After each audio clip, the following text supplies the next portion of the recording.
तीन बहनों की लालची भाभी। करिश्मा, रेशमा और मनीषा तीन बहनें हैं।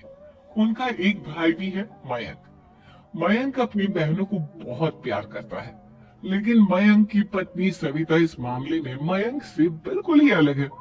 वो अपनी ननदों का जितना बुरा कर सकती है उतना बुरा करती ही रहती है और अपनी ननदों पर हुक्म भी चलाती है। करिश्मा, करिश्मा, तुमने अभी तक नाश्ता नहीं बनाया? तुम्हारे भैया को ऑफिस जाने में देर हो रही है। हाँ भाभी, बस अभी बनाती हूँ। करिश्मा, तुम ये ढीलापन छोड़ दो। कल को पराये घर जाना है। वहाँ अगर तुम इस तरह से काम करोगी तो लोग क्या कहेंगे कि माँ ने और भाभी ने कुछ सिखाया नहीं। और तुम्हारी दोनों बहनें कहाँ हैं? अब रेशमा मार्केट गई है और मनीषा सो रही है। क्या? सुबह के 8 बज रहे हैं और ये महारानी अभी भी सो रही है? ये कहते हुए सविता अपनी सास दुर्गा देवी के पास जाती है। माँ जी, देख रही हो अपनी बेटियों के तौर तरीके? क्या हुआ बहू? सुबह सुबह क्या कर दिया मेरी बेटियों ने? अरे, एक तो अभी अभी उठकर किचन में गई है, दूसरी सुबह सुबह बाहर चली गई और तीसरी अभी तक सो रही है। क्या करूं मैं इन तीनों का? मैं तो परेशान हो गई हूँ। जा जाकर उठा उसे और रेशमा से मैं बात करती हूँ। सविता सीधा मनीषा के कमरे में जाती है और उससे कहती है, महारानी, जल्दी उठो, सूरज सर पर आ गया है। भाभी, थोड़ी देर और सोने दो ना। मैं रात को लेट सोई थी। वो क्या ना, यूनिट टेस्ट चल रहा है। शराफत से उठती है या नहीं, या फिर पानी की भरी बाल्टी डालूं तेरे ऊपर? नहीं नहीं भाभी, मुझे बिस्तर में नहीं लाना, उठती हूँ मैं। मनीषा जल्दी से उठकर बाथरूम में चली जाती है। सभी आराम से बैठकर नाश्ता कर रहे होते कि तभी रेशमा बाजार से हाथ में सामान लिए आ जाती है। रेशमा को देखते ही सविता उस पर बरस पड़ती है। लो, आ गई महारानी। ऐसा भी क्या सामान लाना था जो सुबह आंख मलते ही बाजार की तरफ रवाना हो गई? भाभी, कल आप ही तो चीख रही थी कि घर का सारा सामान मुझे ही लाना पड़ता है। घर में किसी को भी किसी काम से कोई लेना देना नहीं है। अब मैं बाजार जाकर सामान ले आई तो आपको इस बात से भी तकलीफ हो रही है? देख रही हो माँ जी, अपनी बेटी की जुबान कैंची से भी तेज चलती है। और मयंक, आप तो कुछ कहेंगे नहीं अपनी लाडली बहन को।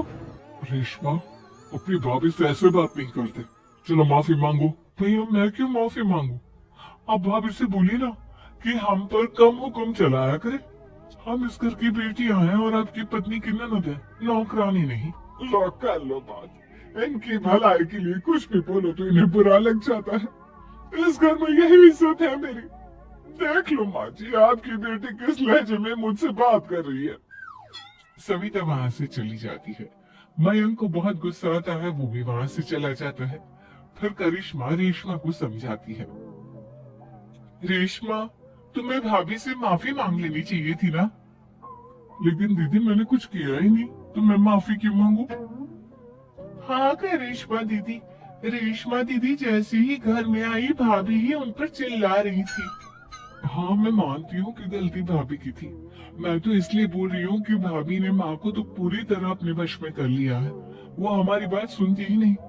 मयंक भैया हमारे लिए हमेशा खड़े रहते हैं, इसलिए उनकी बात का मान तो तुम्हें रखना चाहिए था ना। कोई फायदा नहीं दीदी, कुछ दिनों की बात और है, भाभी उन्हें भी हमारे खिलाफ भड़का देंगे। फिर वो भी माँ की तरह हमारी किसी बात का विश्वास नहीं करेंगे। इसी तरह सविता अपनी तीनों ननदों को किसी न किसी बात पर परेशान करती रहती थी। एक दिन मयंक अपनी तीनों बहनों के लिए गिफ्ट लाया। करिश्मा, ये तुम्हारे लिए हार का सेट। रेशमा, तुम्हारे लिए सुंदर सी ड्रेस। और मनीषा, तुम्हें किताबें पसंद है ना, तुम्हारे लिए किताबें लाया हूँ। थैंक यू भैया। थैंक यू भैया। थैंक यू भैया। करिश्मा, तुम्हारा नेकलेस कितना सुंदर है।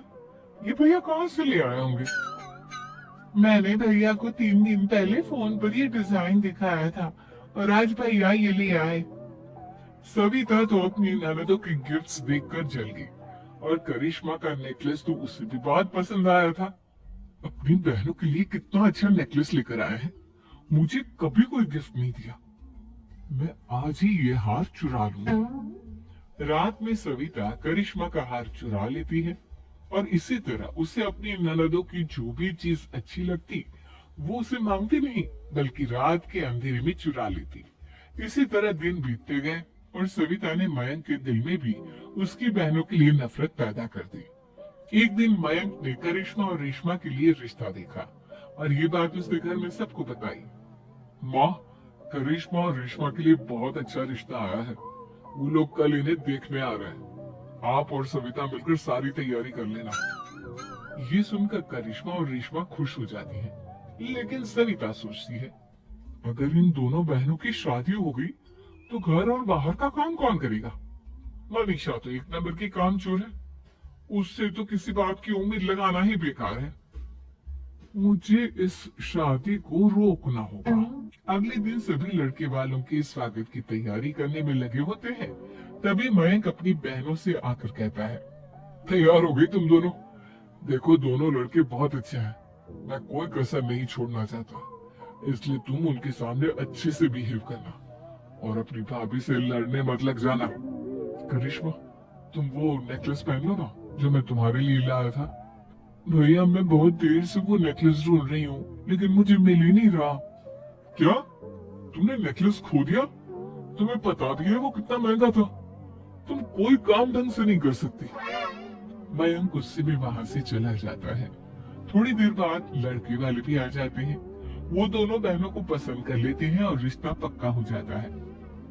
लेकिन सविता के दिमाग में तो कुछ और ही खिचड़ी पक रही थी। वो पंडित जी के पास करिश्मा की कुंडली लेकर जाती है और उन्हें पैसे देकर करिश्मा की कुंडली बदलवा देती है। जब लड़के वालों के पास करिश्मा की कुंडली जाती है तो वो दुर्गा को फोन करते हैं।